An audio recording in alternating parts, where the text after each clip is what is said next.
ಸೋನು ಶ್ರೀನಿವಾಸ್ ಗೌಡ ಅವರು ಒಂದು ಬಡ ಕುಟುಂಬದ ಹುಡುಗಿನ ರೂಲ್ಸ್ ಪ್ರಕಾರ ದತ್ತಕ್ ತಗೊಂಡಿಲ್ಲ ಅಂತ ಅವ್ರನ್ನ ಇವತ್ತು ಜೈಲ್ಗೆ ಹಾಕಿದ್ದಾರೆ. ಅವ್ರೇನಾದ್ರೂ ಹ್ಯೂಮನ್ ಟ್ರಾಫಿಕಿಂಗ್ ಮಾಡೋ ತರ ಇದ್ದಿದ್ರೆ ವಿಡಿಯೋ ಮಾಡಿದಿರಾ ಸೈಲೆಂಟ್ ಆಗಿ ಆ ಹುಡುಗಿನ ಕರ್ಕೊಂಡು ಹೋಗಿ ಮಾಡಬಹುದಿತ್ತಲ್ವಾ? Very simple. CARA ಪ್ರಕಾರ ಒಬ್ಬರನ್ನ ದತ್ತಕ್ ತಗೋಬೇಕಂದ್ರೆ ಕೆಲವೊಂದು ರೂಲ್ಸ್ ಅಂಡ್ ರೆಗ್ಯುಲೇಷನ್ಸ್ ಇರುತ್ತೆ. ಆ ರೂಲ್ಸ್ ಅಂಡ್ ರೆಗ್ಯುಲೇಷನ್ ಒಬ್ಬ ಕೂಲಿ ಮಾಡೋರ್ಗೆ ಹೇಗ್ ಗೊತ್ತಾಗುತ್ತೆ ಸ್ವಾಮಿ? ಅಟ್ಲೀಸ್ಟ್ ನಿಮಗ್ ಗೊತ್ತಿತ್ತಾ ಈ ಕೇಸ್ ಬರೋವರೆಗೂ? 2019ರಿಂದ 2021ರವರೆಗೂ 13 ಲಕ್ಷಕ್ಕಿಂತ ಹೆಚ್ಚು ಹೆಣ್ಮಕ್ಳು ಕಾಣೆಯಾಗಿದ್ದಾರೆ.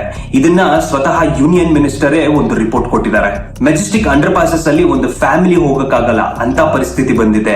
ಇಂಡಿಯಾದಲ್ಲಿ ಎಷ್ಟೋ ರೆಡ್ ಲೈಟ್ ಏರಿಯಾಸ್ ಇದಾವೆ. ನೀವು ಸಿಗ್ನಲ್ ಗಳಲ್ಲಿ ಇದ್ದಾಗ ಭಿಕ್ಷೆ ಬೇಡಕ್ಕೆ ಬರೋ ಮಕ್ಕಳು ಎಷ್ಟು ಜನ ಇದ್ದಾರೆ? ಅದೆಲ್ಲ ಒಂದು ದೊಡ್ಡ ಮಾಫಿಯಾ ಅಂತಾರೆ. ಈಗ ಮಕ್ಕಳ ಮತ್ತೆ ಮಹಿಳಾ ಸಂಘಗಳು ಯಾಕೆ ಕೇಸ್ ಹಾಕ್ತಿಲ್ಲ ಅವ್ರ ಮೇಲೆ? ಯಾಕೆ ಇದು ಹ್ಯೂಮನ್ ಟ್ರಾಫಿಕಿಂಗ್ ಅಲ್ವಾ? ಈ ಹುಡುಗಿ ಪಾಸ್ಟ್ ಅಲ್ಲಿ ಏನೇ ಮಾಡಿರ್ಬೋದು, ನೀವೆಲ್ಲ ಹೇಟ್ ಕ್ರಿಯೇಟ್ ಮಾಡಿದ್ರಿ, ನೀವೆಲ್ಲ ರೂಲ್ಸ್ ಫಾಲೋ ಮಾಡಿಲ್ಲ ಅಂತ ಮಾತಾಡ್ತಾ ಇದ್ದೀರಾ. ಆದ್ರೆ ಒಂದು ಬಡ ಕುಟುಂಬದ